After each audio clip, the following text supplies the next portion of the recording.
आज के वचन के मनन के लिए हम लोग निकालेंगे पहला कुरिन्थियों उसका 15वां अध्याय, फर्स्ट कुरिन्थियंस चैप्टर 15।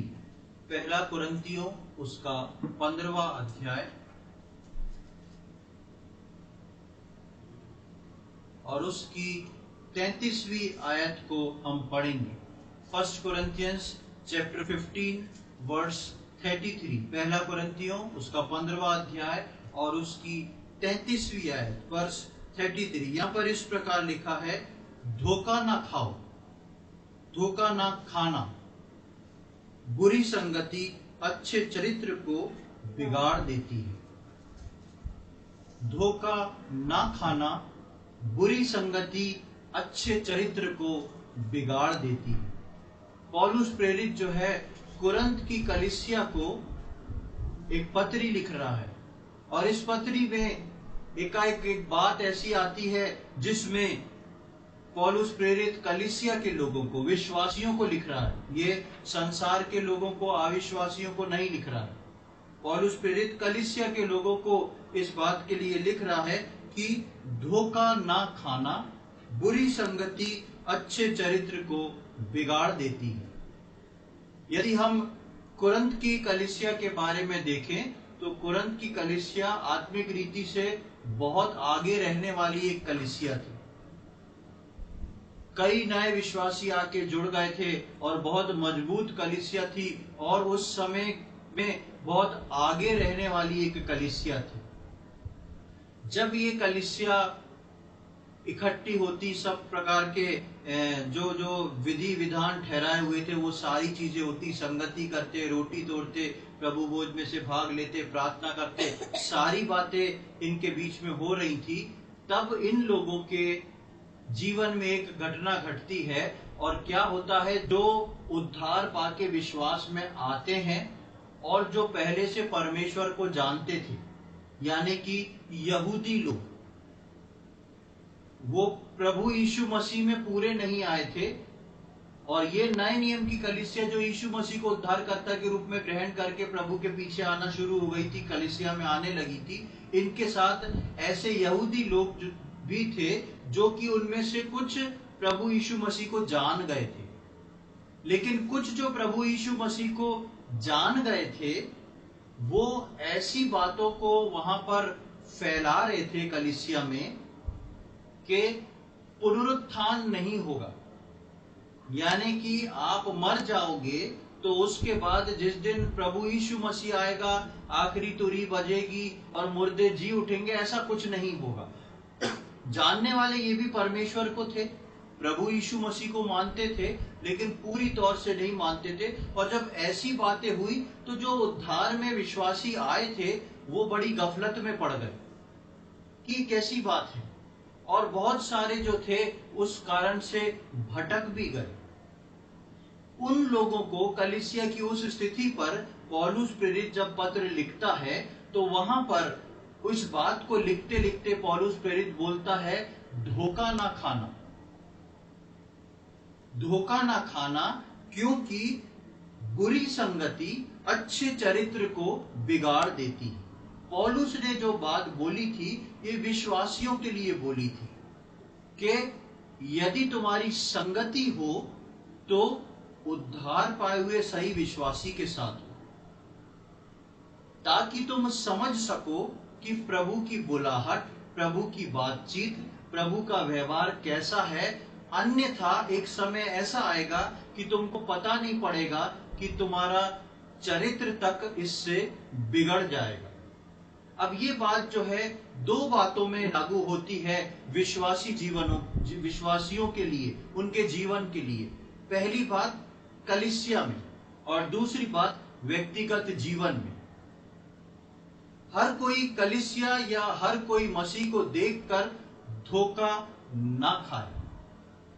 पहली चीज जो यहाँ पर वचन बोलता है कि धोखा ना खाना, इतना टुकड़ा दिया है, धोखा ना खाना, यानी कि हर वो विश्वासी के लिए लिखा है। और क्या बात लिखा है कि हर कोई कलीसिया या हर कोई मसीह को देखकर धोखा ना खाए कि वहां तो ऐसा होता है, मसीह ऐसा करते हैं।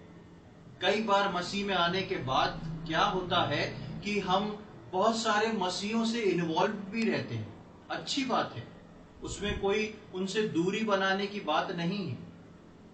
लेकिन परमेश्वर के वचन के अनुसार अगर कोई कलीसिया नहीं है और जो विश्वासी परमेश्वर के वचन को उतना नहीं पढ़ा होता या उतना एक्सपीरियंस्ड नहीं होता है, तो वो बहुत सारी बातों के लिए सोचता है कि यहाँ पर हम भी ऐसा कर सकते हैं क्योंकि वहां की कलीसिया में ऐसा होता है, वो मसीही ऐसा करता है इसलिए हम भी ऐसा कर सकते हैं। हो सकता है ये मसीह की तरफ से अप्रूव्ड है, पर उनके लिए, कलीसिया के लोगों के लिए पौलुस प्रेरित बोलता है धोखा ना खाना। मुझको और आपको परमेश्वर के वचन के अनुसार चलना हर जगह पर बहुत आवश्यक है। मसीह में आने के बाद, प्रभु यीशु मसीह में आने के बाद, उद्धार पाने के बाद और बपतिस्मा पाने के बाद मसीह के चरित्र में बनना हर विश्वासी की जिम्मेदारी है। प्रभु यीशु मसीह में आने के बाद, उद्धार पाने के बाद और उद्धार पाके बपतिस्मा लेने के बाद एक विश्वासी जब कलीसिया में प्रभु भोज से भाग लेने लगता है, उसके बाद एक विश्वासी की सबसे बड़ी जिम्मेदारी है कि उसका चरित्र जो है वो कैसा हो जाए, यीशु मसीह के जैसा हो जाए। और शैतान जो है बखूबी से जानता है कि ऐसों के चरित्र को कैसे बिगाड़ना है। इसलिए यहां पर पौलुस प्रेरित बोल रहा है सबसे पहले धोखा ना खाओ, क्योंकि सबसे पहले धोखा आएगा। जब धोखा क्यों लिखा है, क्योंकि धोखा जब आ जाएगा तब एक व्यक्ति इस बात को नहीं समझ पाएगा कि मेरी संगति जो हो रही है वो कैसी है। वो लगेगी तो मसीह लोगों जैसी पर होगी नहीं। आपको लगेगा मैं तो एक अच्छा विश्वासी जीवन जी रहा हूं, पर होगा नहीं। इसलिए लिखा है धोखा ना खाओ। और उसके बाद लिखा है क्यों नहीं खाओ, क्योंकि बुरी संगति जो है वो अच्छे चरित्र को बिगाड़ सकती है। और मुझको और आपको मसीह यीशु के चरित्र में बनने के लिए रखा है कि मैं और आप प्रभु यीशु मसीह के चरित्र में बन जाएं। क्यों बन जाएं? क्योंकि मसीह के जो हम इफिसियों 2:10 में पढ़ते हैं, हम सब जानते हैं, उस वर्ष को मैं खुलवाऊंगा नहीं, कि हम सब जो हैं उन भले कामों के लिए सृजे गए हैं। हम सबको परमेश्वर ने उन भले कामों के लिए सृजा है। और सृजने के बाद जिस दिन हमारे कार्य शुरू होते हैं वो दिन होता है उद्धार पाके बपतिस्मा लेके कलीसिया में शामिल होना। उस दिन से हमारे वो भले काम करना शुरू हो जाते हैं, या उस दिन से हम उस मसीह गिनती में आने लगते हैं। जब हम उस गिनती में आ जाते हैं तब परमेश्वर चाहता है कि मैं और आप जो हैं उस प्रभु यीशु मसीह के, जिसने मेरे और आपके लिए अपने प्राणों को दिया, बलिदान को दिया, पिता का पुत्र और पुत्री बना दिया, उसके चरित्र में ढल जाएं। क्योंकि आगे हमारी मेंबरशिप जो है वो स्वर्ग की है। इसलिए हम इफिसियों 2:10 के अनुसार उनके कार्य के लिए हम इस दुनिया में हैं। प्रभु यीशु मसीह के उस कार्य को करने के लिए मैं और आप इस दुनिया में हैं, क्योंकि कलीसिया मसीह की देह, और देह केवल मसीह के चरित्र में ही बढ़ सकती है। मैं और आप कार्य कब शुरू करते हैं? जब कलीसिया में आते हैं। उद्धार पाके बपतिस्मा लेके कलीसिया में आना शुरू कर देते हैं, उस दिन से हमारा कार्य जो है शुरू हो जाता है। और कार्य शुरू होने के बाद जो है मसीह यीशु के चरित्र में बदलना हर विश्वासी को जरूरी है। क्योंकि एक विश्वासी जहां पर लाके जोड़ा गया है वो मसीह की देह है। मसीह की देह में रहते हुए मेरा और आपका चरित्र यीशु मसीह के जैसा हो, ये बहुत आवश्यक है। इसलिए पौलुस प्रेरित जो है, जो कुरिन्थ की उतनी मानी हुई कलीसिया है, उसको लिख रहा है कि धोखा ना खाना। क्योंकि उनकी कलीसिया में ऐसे बहुत सारे उनके वेल विशर्स बहुत सारे मिलने वाले आ गए थे जो कहते थे कि ऐसा नहीं, ऐसा करो। उससे वो लोग बहुत डिस्टर्ब हो गए थे। कई तो जो थे उनकी शिक्षा में चल दिए थे। इसलिए पौलुस प्रेरित बता रहा है कि तुम मसीह यीशु के लिए चुन के अलग किए गए हो, उसकी कलीसिया में, उसकी देह में जोड़े गए हो। इसलिए धोखा मत खा लेना कि तुम कैसी संगति को रखते हो। संगति ही है जो बहुत बुरा असर डालती है और चरित्र को बिगाड़ देती है। चाहे वो संगति मसीह यीशु में गलत संगति हो, चाहे वो संगति संसार की गलत संगति हो। एक गलत संगति जो है एक व्यक्ति को भी बिगाड़ देती है और एक मसीह को भी बिगाड़ देती है।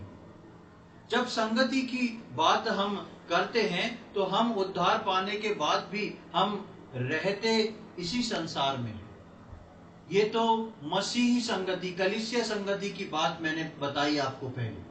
अब क्योंकि मैं और आप जो विश्वासी हैं वो प्रभु को उद्धारकर्ता के रूप में ग्रहण करने के बाद कलीसिया आ रहे हैं, मीटिंग्स आ रहे हैं, लेकिन मेरी और आपकी जो संगति हो रही है संसार में वो एज इट इज है, क्योंकि मुझको आपको रहना तो इसी संसार में। हमको ये संसार छोड़ के अलग जाके नहीं रहना है, निपटना हमको इसी संसार में, इसी संसार में रहना है, इसी संसार में अपने हमारे जीवन को चलाना है। एक विश्वासी किन संगतियों का अनुभव करता है, एक विश्वासी किन किन संगतियों का अनुभव करता है, किन संगतियों से वो निकलता है। पहली हम देखते हैं मेरे और आपकी या विश्वासी के घर की संगति। पहली होती है विश्वासियों के घर की संगति। दूसरी होती है विश्वासियों के लिए उनके समाज की संगति।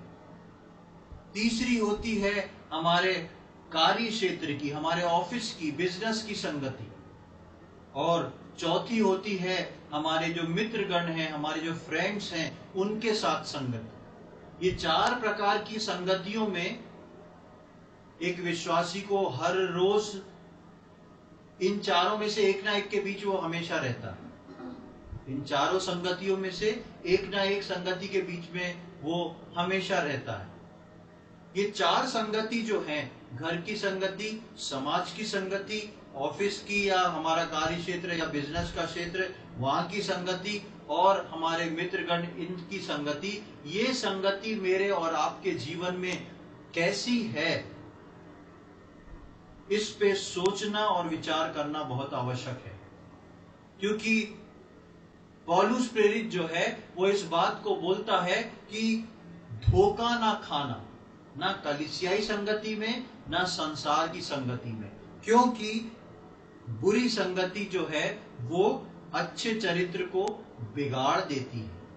और मुझको और आपको परमेश्वर ने इस बात को सौंपा है कि मैं और आप जो हैं वो यीशु मसीह के चरित्र में बढ़े। इसलिए मुझको और आपको अपने चरित्र को संभाल के रखना बहुत आवश्यक है।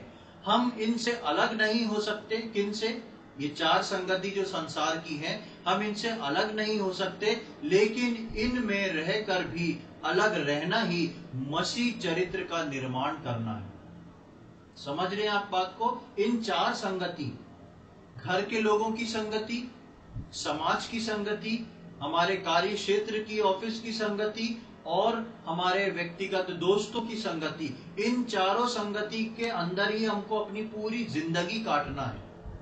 हम इनसे भाग के कहीं नहीं जा सकते, लेकिन हम इनसे अलग नहीं हो सकते, लेकिन हम इनमें रहकर भी अलग रहना ही मसीह चरित्र का हम में निर्माण करता है, नहीं तो धोखा खा जाएंगे।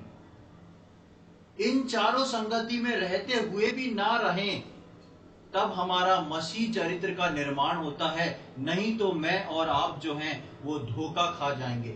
इन चारों संगतियों से नफरत नहीं करना है, इन चारों संगतियों से घृणा नहीं करना है, इन चारों संगतियों से रिश्ता तोड़ के नहीं बैठना है, लेकिन इन चारों संगतियों से ज्यादा आपका परमेश्वर से रिश्ता ऐसा होना चाहिए कि ये सारे रिश्ते जो हैं इनसे बढ़कर आपका परमेश्वर से ऐसा रिश्ता हो कि ये सारे रिश्तों में रहते हुए भी इन रिश्तों का पानी आपके ऊपर ना चढ़े, लेकिन किसका चढ़ जाए? यीशु मसीह का चढ़ जाए। भला ही आप हफ्ते में 2 बार कलीसिया में आते हो, मीटिंग में आते हो, आराधना में आते हो, लेकिन वो 2 दिन आपके संपूर्ण हफ्ते को भारीपन रखें, आपके अंदर एक मजबूती को रखें, ताकि हफ्ते भर जो आपका इन 4 संगतियों के साथ जो जीवन है वो आपके चरित्र को ना बदले, वरन ये 2 संगतियों का जीवन जो है वो आपके चरित्र को बदल दे। वो आपको प्रभु यीशु मसीह में करते, क्योंकि मैं और आप दाम दे के मोल लिए हुए लोग हैं, और मैं और आप मसीह यीशु के चरित्र में बदलने के लिए उसकी देह में शामिल हुए हैं। मेरी और आपकी देह के अंदर जो है दूसरी चीज के इमोशंस, दूसरी चीज के बातें जो हैं काम नहीं कर सकती। जिस प्रकार हाथ पैर टूट जाता है, डॉक्टर जो है वो प्लेट्स लगाते हैं, नट बोल्ट लगाते हैं, स्क्रू कस देते हैं, वो उसके बाद टाइम देते हैं कि 1 साल बाद, 2 साल बाद, 3 साल बाद इसको हम निकाल देंगे, क्योंकि वो बोलते हैं कि शरीर में ज्यादा समय फॉरेन बॉडी को नहीं छोड़ सकते, वो रिएक्ट कर जाती है, नहीं तो उसको निकाल के दूसरा लगाएंगे, कुछ और करेंगे। इसी प्रकार मैं और आप जो हैं किसी फॉरेन बॉडी का चरित्र अपने अंदर नहीं ला सकते, क्योंकि मैं और आप कलीसिया की देह में यानी कि प्रभु यीशु मसीह में जोड़े गए हैं। इसलिए हमारी संगति जो है वो बहुत आवश्यक है। प्रभु यीशु मसीह जब इस दुनिया में आए तो प्रभु यीशु मसीह ने अपने 12 चेलों को, खास 12 चेलों को बनाया और अपनी पूरी सेवकाई करी। प्रभु यीशु मसीह के चेलों ने यहूदा को छोड़ के उसके बाद वो लोग सेवकाई में निकले, उन्होंने बड़े बड़े काम किए। ऐसे चेलों में एक चेला था जिसका नाम था मती, जो सबसे पहले हम मती रचित सुसमाचार पढ़ते हैं, जो उसके द्वारा लिखा हुआ है। मती के बारे में हम पढ़ते हैं। ये मती जो था कौन था, किसी को याद है?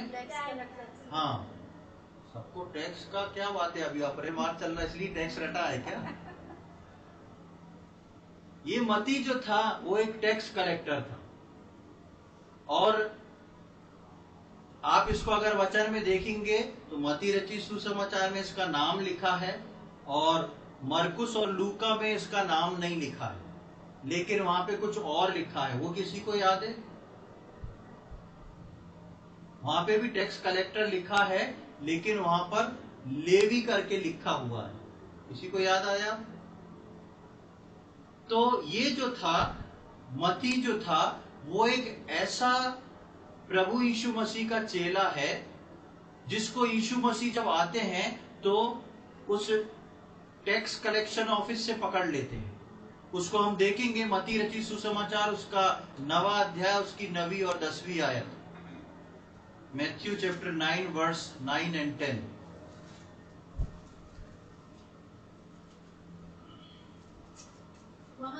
वहां से आगे बढ़कर यीशु ने मत्ती नामक एक मनुष्य को महसूल की चौकी पर बैठे देखा और उससे कहा, मेरे पीछे हो ले।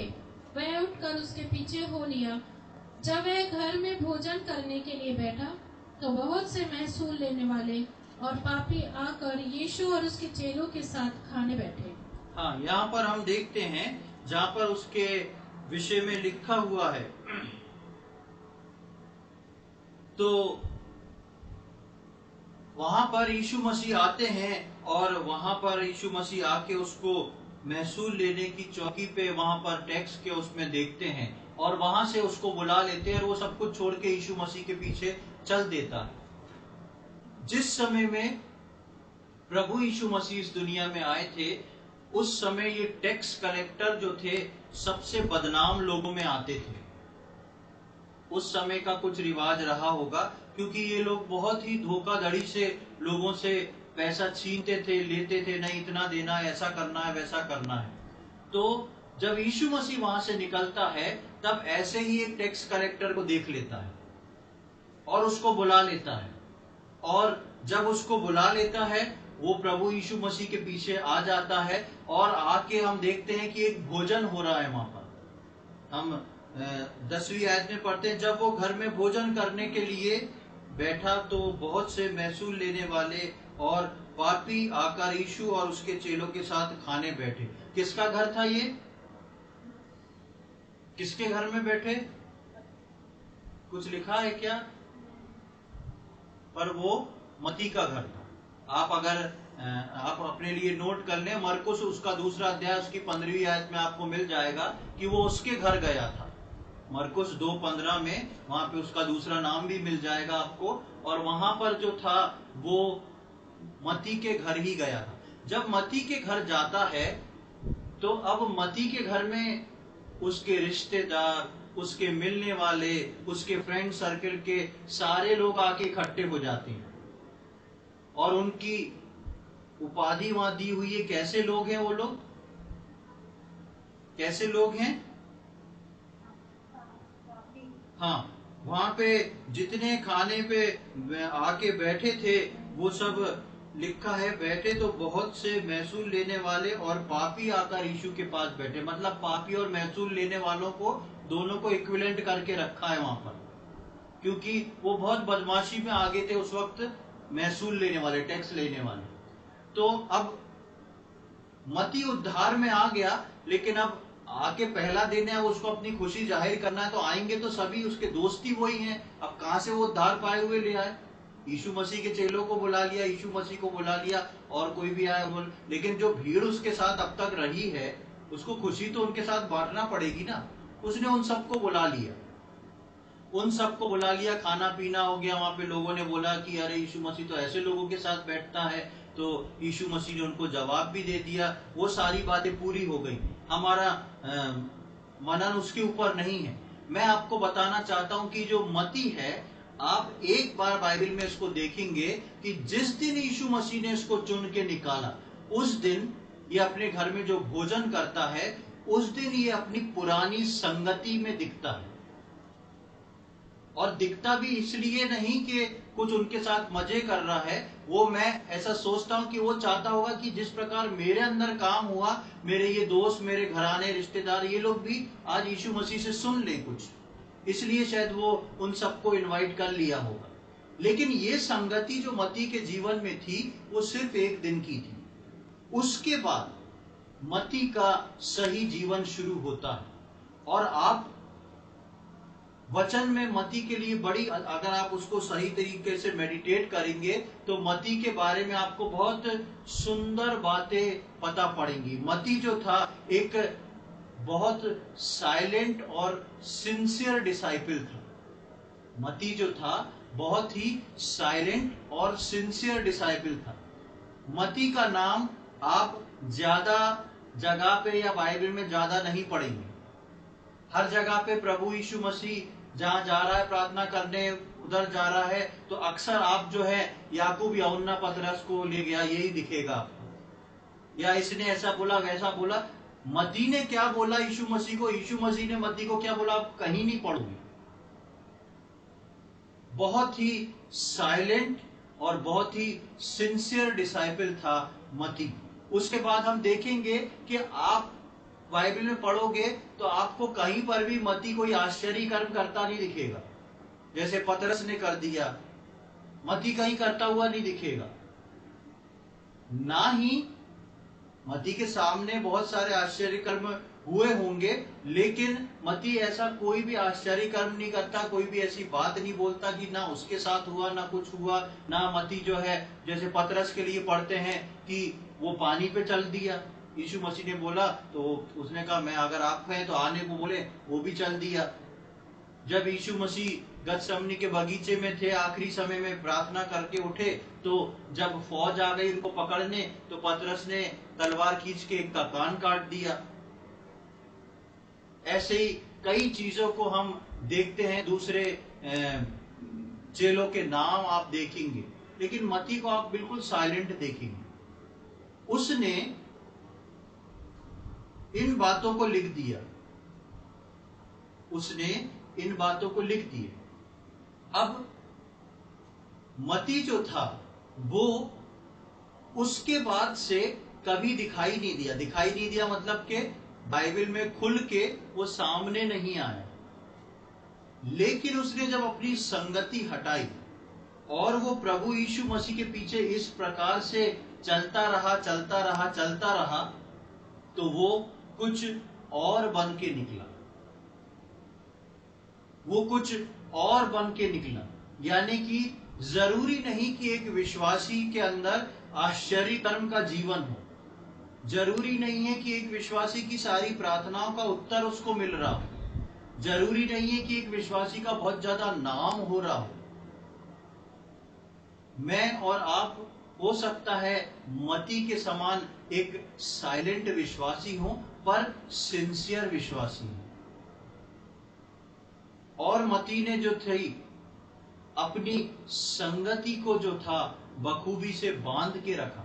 प्रभु यीशु मसीह के साथ साथ वो चलता रहा। जिस दिन यीशु मसीह ने उसको बुला लिया मती को, वो यीशु मसीह के साथ साथ होके चलने लगा। इतना नाम नहीं आया उसका, लेकिन उसने यीशु मसीह को पूरी तरह एब्जॉर्ब कर लिया था, पूरी तरह सोख लिया था। उसका चरित्र जो था वो सामने मेंशन ना होते हुए भी यीशु मसीह के चरित्र के जैसा बन गया। बहुत सारी बातें हम मती रचित सुसमाचार में पढ़ते हैं। आप मती रचित सुसमाचार में उन बातों को देखोगे जो बाकी 3 सुसमाचार में नहीं है। बहुत सारी ऐसी खास बातें हैं। कैसे हुआ ये संभव? क्योंकि उसकी संगति में विश्वास योग्यता थी। उसके चरित्र का बिगड़ने का सवाल ही नहीं उठ पाया। और मती जो था, आप ना उसके बारे में पढ़ेंगे तो ना कभी ऊपर है कभी नीचे है। जिस प्रकार पतरस के बारे में पढ़ते हैं, दूसरे चेलों के बारे में पढ़ते हैं, वो उसका जीवन ऊपर नीचे नहीं, वो एक सीधाई में, एक सीध में चल रहा है। क्योंकि उसकी जो संगति जो उसने यीशु मसीह के साथ रखी 3.5 साल, उसकी संगति ने उसको उसके अंदर यीशु मसीह के चरित्र को बिल्टअप कर दिया। प्रियो, मेरे और आपके जीवन में इस बात का होना बहुत जरूरी है। क्योंकि उद्धार पाने के बाद जो संगति आती है, वो संगति मेरे और आपके जीवन में बहुत आवश्यक है। न केवल कलीसियाई संगति, जैसा मैंने बताया कि पौलुस इस बात को लिखता था कि धोखा ना खाना, क्योंकि वहां पर ऐसा एनवायरनमेंट हो गया था। मेरे और आपको जरूरी है कि हम इस बात को देख के चलें कि परमेश्वर के वचन में क्या लिखा है। दूसरी कलीसिया में क्या होता है वो जरूरी नहीं है कि वो मेरे और आपको जिस कलीसिया में परमेश्वर ने रखा है वहां होता हो। दूसरा जो विश्वासी करता है वो जरूरी नहीं है कि मैं और आप उस बात को करें। क्योंकि शैतान जो है मसीहों को दूसरी कलीसिया, दूसरे प्रचारक और दूसरे विश्वासियों से धोखा खिलाता है और खिलाएगा भी।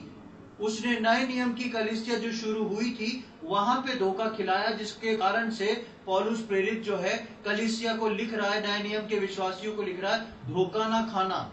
तुम्हारी ये संगति पे ध्यान रखना कि तुम्हारी संगति किसके साथ हो रही है। नहीं तो तुम्हारे अंदर मसीह चरित्र नहीं बनेगा, शैतान का चरित्र बन जाएगा। ऐसे ही चरित्र के विषय में जब हम पुराने नियम में पढ़ते हैं तो एक बहुत ही मशहूर राजा के बारे में पढ़ते हैं, राजा अहाब। बहुत दुष्ट राजा हुआ करता था। और इस राजा की जो खूबी थी वो आप जानते क्या थी? ये राजा जो था बहुत इंटेलिजेंट था। ये राजा जो था बहुत इंटेलिजेंट राजा था। और इसको जब राज्य मिल जाता है इजराइल का, तो ये उस दौरान जिन संगतियों को अच्छा समझता था उन संगति में वर्कआउट करना शुरू कर देता है। देखेंगे उन आयतों को। पहला राजा उसका 22वां अध्याय, 1 किंग्स चैप्टर 22। पहला राजा उसका 22वां अध्याय, 16वां अध्याय पहले देखेंगे। पहला राजा उसका 16वां अध्याय और उसका 29 से 34 तक हम पढ़ेंगे। 434 नंबर पेज पे आपको मिल जाएगा पुराने नियम में। पहला राजा 16 अध्याय 29 से 34। यहूदा के राजा आसा के 38वें वर्ष में ओमी का पुत्र आहाब इज़राइल पर राज्य करने लगा और इज़राइल पर शोमरोन में 22 वर्ष तक राज्य करता रहा। और ओमरी के पुत्र आहाब ने उन सबसे अधिक जो उससे पहले थे वो कर्म किए जो यहोवा की दृष्टि में बुरे थे। उसने तो नबात के पुत्र यारोबाम के पापों में चलना हल्की सी बात जानकर सिदोनियों के राजा एतबाल की बेटी इजेबेल से विवाह करके बाल देवता की उपासना की और उसको दंडवत किया। उसने बाल का एक भवन शोमरोन में बनाकर उसमें बाल की एक वेदी बनाई और आहाब ने एक अशेरा भी बनाया। वरन उसने उन सब इजरायली राजाओं से बढ़कर जो उससे पहले थे इजराइल के परमेश्वर यहोवा को क्रोध दिलाने के काम किए। उसके दिनों में बेतेलवासी हिएल ने यरीहो को फिर बसाया। जब उसने उसकी नींव डाली तब उसका जेठा पुत्र अभिराम मर गया और जब उसने उसके फाटक खड़े किए तब उसका छोटा पुत्र सगूब मर गया। ये यहोवा के उस वचन के अनुसार हुआ जो उसने नून के पुत्र यहोशू के द्वारा कहलवाया था। यहाँ पर हम देखते हैं राजा आहाब के बारे में, और इस राजा आहाब के बारे में जब आप देखेंगे उसकी 31वीं आयत में, जैसे ही वो राजा बनता है तो 31वीं आयत में लिखा है उसने तो नाबाद के पुत्र यारोबाम के पापों में चलना हल्की सी बात जानकर सिदोनियों के राजा एतबाल की बेटी इजेबेल से विवाह करके बाल देवता की उपासना की और उसको दंडवत किया। ये अचानक राजा आहाब के जीवन में नहीं हो गया था। राजा आहाब जो था परमेश्वर को जानने वाला एक राजा था, लेकिन ये राजा जिस बनने से पहले से ये इन इजराइल के चारों तरफ जो जातियां थी उनसे बहुत ही इन्फ्लुएंस्ड हो गया था। उनके तौर तरीके, उनका सोच विचार, उनका उठना बैठना इसको बहुत पसंद आने लगा था। और ये राजा बहुत बुद्धिमान था, जैसा मैंने आपको बताया। ये राजा जो था, राजा बनने से पहले इसको जो चीजें पसंद थी, अब राजा बनने के बाद इसका उन सारी चीजों पे काबू हो गया और इसलिए वो जो मन में चाहा उसने वो करना शुरू कर दिया। उसके आसपास का क्षेत्र, ये परमेश्वर का जन है, लेकिन उसके आसपास का जो क्षेत्र था उनसे संगति करना इसको बहुत भारी पड़ गया। और इतना परमेश्वर ने इसके सम्मुख कई चीजों को रखा, लेकिन इसको समझ में नहीं आया। एक बार आता है, माफी भी मांगता है, परमेश्वर माफ भी करता है, लेकिन उसके बाद भी ये वही दुष्टता के काम करता रहता है। सिर्फ क्यों? परमेश्वर को जानता है, लेकिन इसकी जो संगति थी उस संगति ने इसको पूरी रीति से अंधा कर दिया था। ये कुछ सोच समझ नहीं रहा था। और ये जो था उस सिदोनियों की बेटी इजेबेल से शादी करता है, और इजेबेल के बारे में कुछ बताने की आवश्यकता नहीं, मैं उसके ऊपर बाइबल स्टडी ले चुका हूं कि वो कैसी स्त्री थी और आगे आने वाले समय में किस बात को इंडिकेट करती है। ऐसा ये व्यक्ति, ये राजा निकला जिसने ये सब काम किया सिर्फ इसलिए कि परमेश्वर का होते हुए भी इसने अपनी संगति पर ध्यान नहीं रखा। इसने धोखा खाया। ये सोच रहा था कि राजा भी बन गया हूं, उसने इस बात को तवज्जो नहीं दी कि परमेश्वर ने मुझको राजा बना के खड़ा कर दिया है, अब मैं परमेश्वर की ओर देखूं। लेकिन परमेश्वर की सारी सच्चाई को जानने के बावजूद भी ये अपनी संगति को नहीं बदलता। और जब संगति को नहीं बदलता है तो हम देखेंगे इसके 22वें अध्याय में आगे क्या होता है। 22वां अध्याय, पहला राजा 22वां अध्याय, उसका 34 से 40 हम पढ़ेंगे, 34 to 40। तब किसी ने अटकल से एक तीर चलाया और वह इज़राइल के राजा के झिलम और निचले वस्त्र के बीच छेद कर लगा। तब उसने अपने सारथी से कहा, मैं घायल हो गया हूँ, इसलिए बागडोर फेर कर मुझे सेना में से बाहर निकाल ले चल। और उस दिन युद्ध बढ़ता गया और राजा अपने रथ में औरों के सहारे अरामियों के सम्मुख खड़ा रहा और सांझ को मर गया और उसके घाव का लहू बहाकर रथ के पायदान में भर गया। सूर्य डूबते हुए सेना में यह पुकार हुई, हर एक अपने नगर और अपने देश को लौट जाए। जब राजा मर गया तब शोम्रोन को पहुंचाया गया और शोम्रोन में उसे मिट्टी दी गई। और यहोवा के वचन के अनुसार जब उसका रथ शोम्रोन के पोखरे में धोया गया तब कुत्तों ने उसका लहू चाट लिया और वेश्याएं यहीं स्नान करती थीं। आहाब के और सब काम जो उसने किए और हाथी दांत का जो भवन उसने बनाया और जो जो नगर उसने बसाए थे, क्या ये सब क्या इजरायली राजाओं के इतिहास की पुस्तक में नहीं लिखा है? अतः आहाब अपने पुरखाओं के संग सो गया और उसका पुत्र अहज्या उसके स्थान पर राज्य करने लगा। आहाब ने अपना पूरा जीवन जो है वो अपने मन की संगति के अनुसार जिया।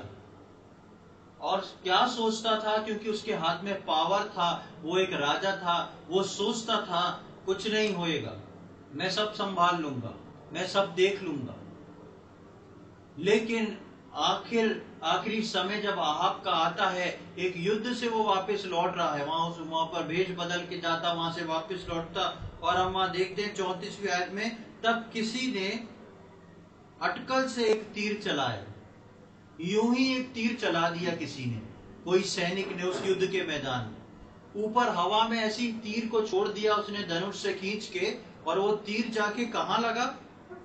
राजा आहाब के को लग गया, और वो उसका कवच को तोड़ के, उसके कपड़ों को तोड़ के वो सीधा अंदर तक उस राजा आहाब को भेद देता है।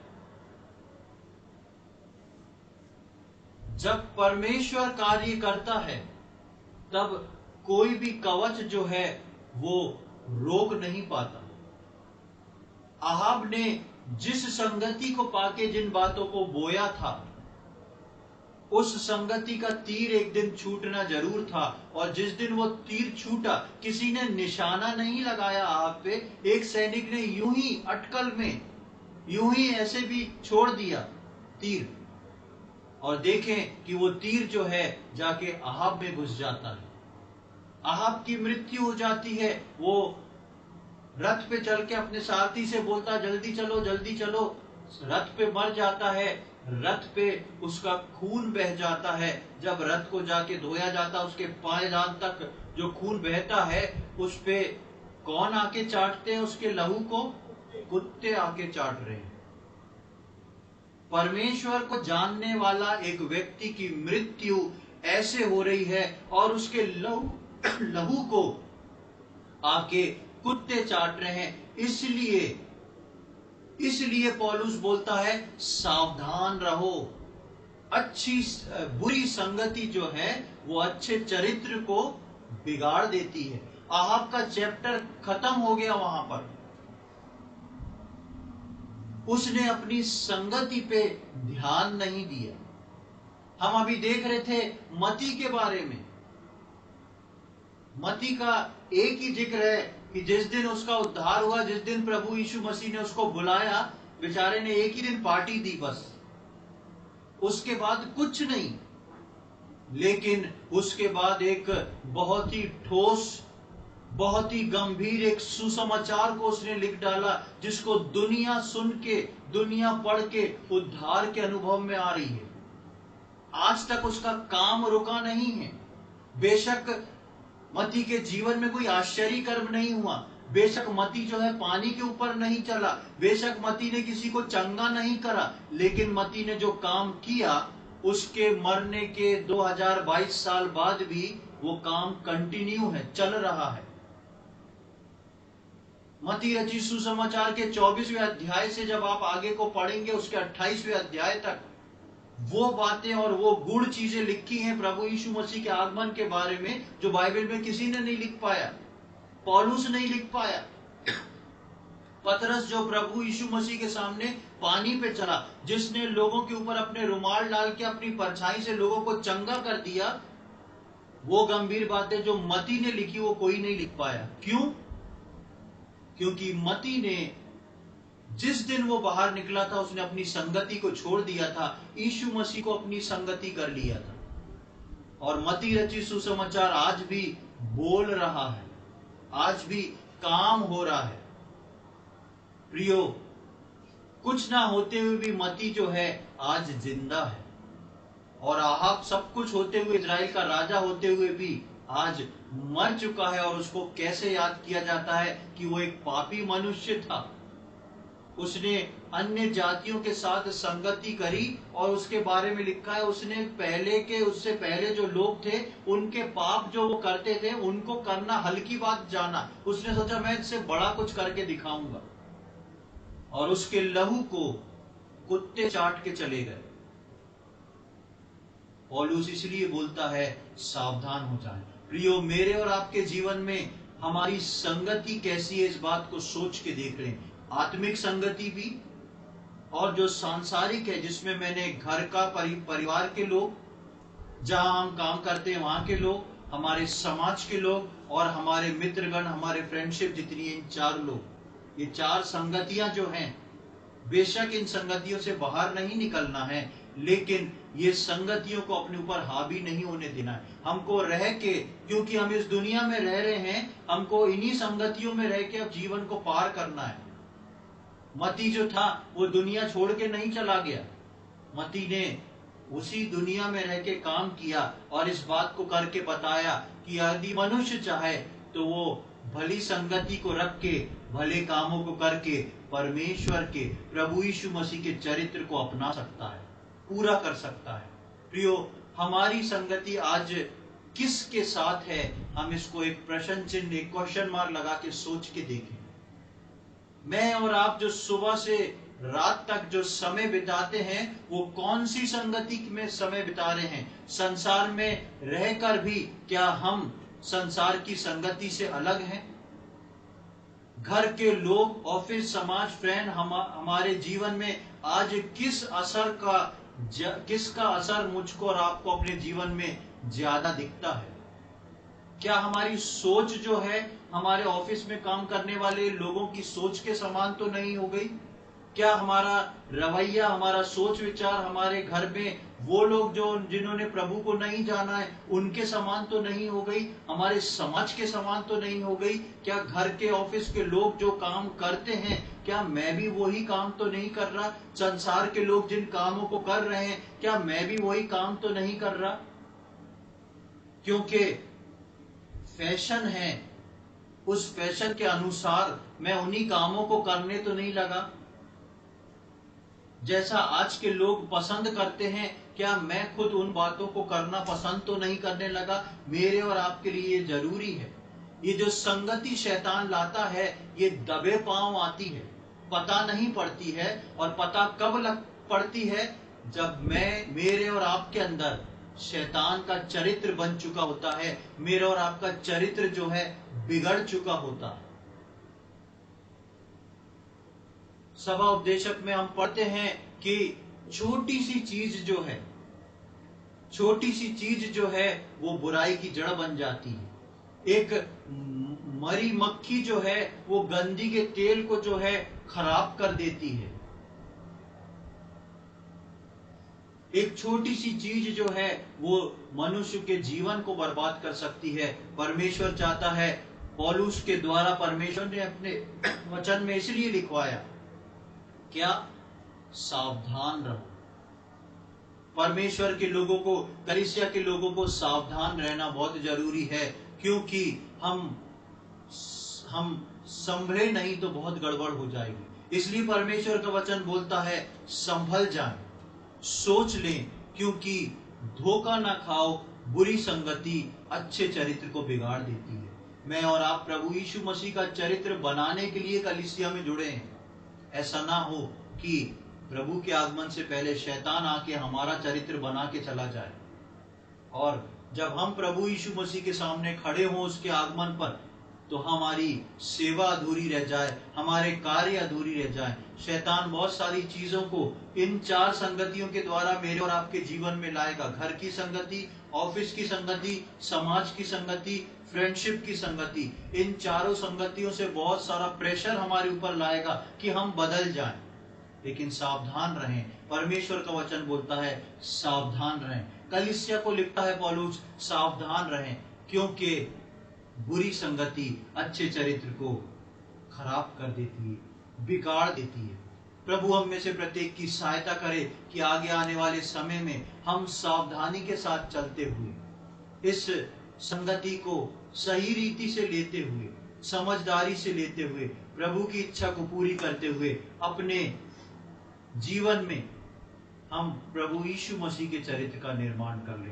परमेश्वर इन वचनों को समझने में हम में से प्रत्येक की सहायता करे। प्रभु के नाम की महिमा हो।